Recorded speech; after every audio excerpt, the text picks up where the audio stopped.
What's going on, guys? Flash Frame here, and today I wanted to give you my thoughts on Star Trek Bridge Crew. Now, for those of you who don't know what Star Trek Bridge Crew is, Star Trek Bridge Crew is a VR experience first and foremost, though it does not require VR anymore. It was primarily a VR experience for PlayStation VR as well as Oculus and HTC Vive. However, you can play it just on your PC or on your PlayStation 4 without the need of VR. Now, um, what Bridge Crew does is it takes you and it puts you as either the captain of a starship or as a crew member on the starship if you're playing the multiplayer. So, what does this entail? Well, first off, there are four roles: captain, who gives orders to the crew and gets objectives from Starfleet; engineer, who takes and puts power in various subsystems, as well as takes care of repairs and that kind of thing; tactical, who fires the weapons, scans anomalies, and tends to handle transport of civilians from one ship to another; and helm, which steers the ship and plots various courses and whatnot at the uh, captain's orders. So, this game is both a single and multiplayer game. In single player, you play the captain and instruct your crew through various objectives. There is a voice command recognition system that is one of the best voice command systems that I've run into um, in a long time. So, having a headset definitely helps your enjoyment of this game, as well as the fact that the positional audio in this game is exceptional. Absolutely exceptional. I play a lot of like military sims, I play a lot of like Arma and stuff like that, and I honestly feel that the positional stereo audio in Star Trek Bridge Crew is one of the best positional audio systems that I have ever had the experience of dealing with. Now then, um, let's talk about gameplay. Now, the game is released for PC and PS4. I don't believe it's on Xbox One. Uh, so, for those that enjoy the Xbox, you're kind of SOL. And the game is primarily made for VR, for a VR headset. I don't have a VR headset. I've been playing with just my PS4 controller and a headset. And frankly, that's all you really need. You don't need any more than that to enjoy what Bridge Crew has to offer. And what Bridge Crew has to offer is quite possibly one of the best, if not the best, co-op experiences I have ever had the pleasure of using. I'm not the biggest co-op gamer. I tend to be more PvP focused. Um, I play a lot of Call of Duty and Battlefield and Arma and things of that nature. So, adversarial PvP is kind of my thing.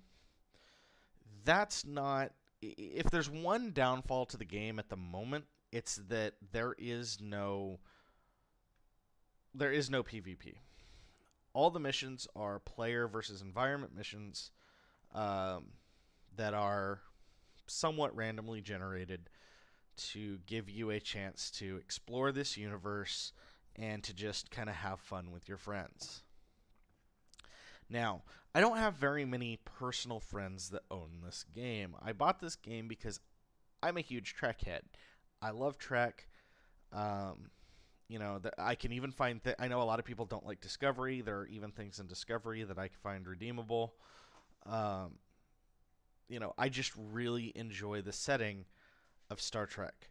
So, being able to pick a position on the bridge and be in Starfleet, essentially, is a dream come true. Now, for some of you, maybe you played Star Trek, Starfleet Academy, or even the superior, in my opinion, Klingon Academy games back in the early 2000s. This is something of a spiritual successor to those. You have the 4 points, the four areas of crew, as I said earlier, and you go out and you complete missions depending on the scenario, and then you go back to a centralized hub where you can pick the ship that you would like and whatnot. And let's talk about that. Let's talk about the ships. Now, when Star Trek Bridge Crew first came out, there was one ship, the USS Aegis. This is a Aegis class ship, I do believe. You know what? Let me double check just to be sure. The USS Aegis. Yes, it is an Aegis class starship, which is a prototype upgrade, essentially, of the Constitution class. It's a little more streamlined than the Constitution, and it's based on the Kelvin timeline. It's a Kelvin timeline ship. The game was meant to kind of tie in with the new Star Trek movies originally. So they went with a J.J. Abrams Kelvin timeline ship. The USS Aegis, registry NX 1787.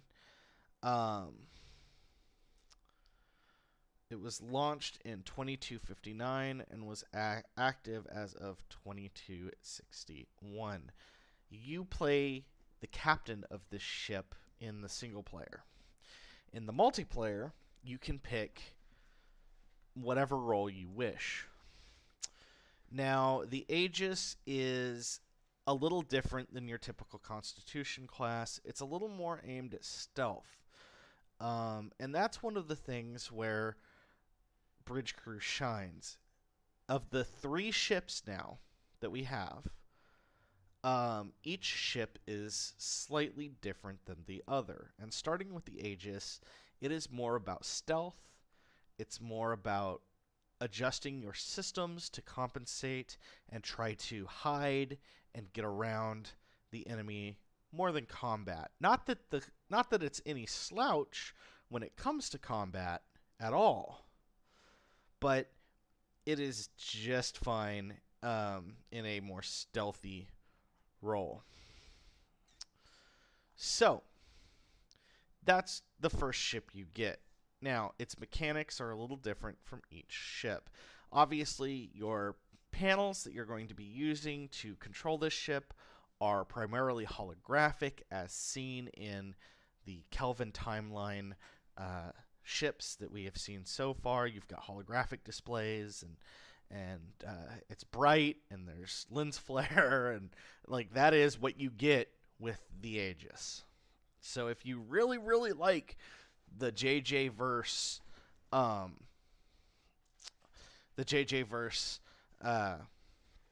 aesthetic, the Aegis, you will feel right at home on the USS Aegis without a problem.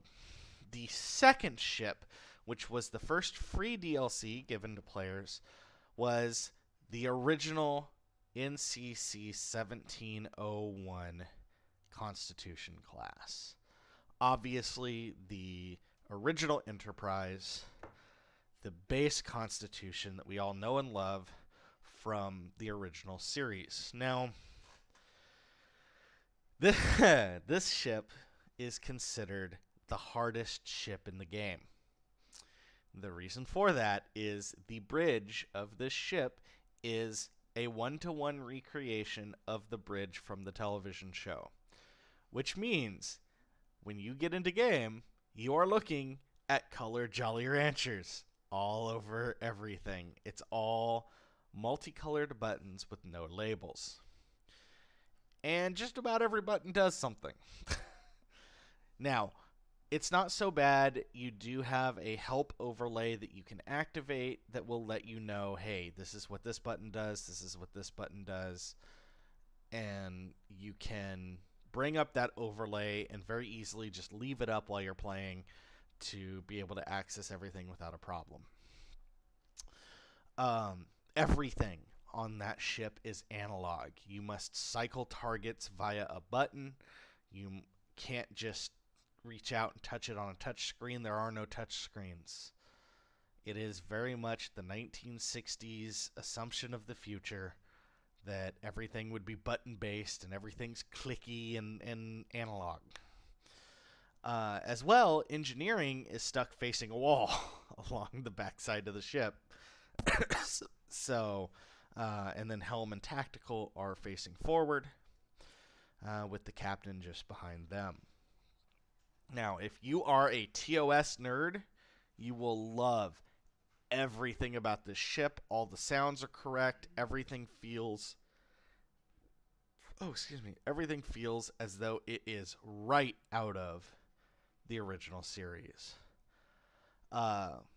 This ship is more combat capable than the Aegis, as the USS Enterprise original series variant has unlimited photon torpedoes, which is wonderful.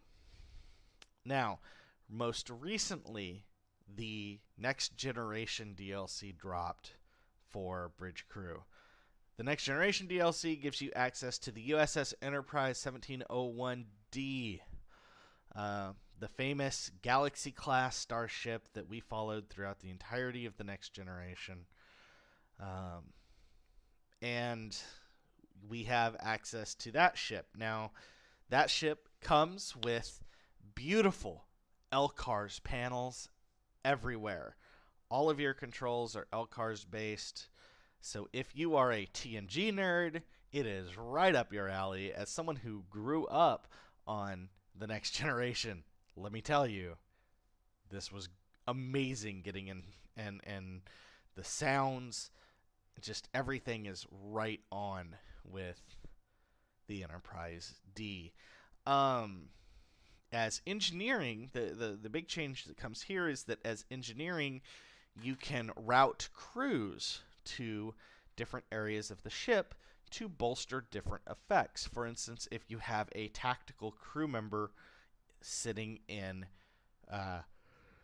if you have a tactical crew member sitting in, say, shields, your tactical officer gets the ability to modulate shields based on the target that you are targeting.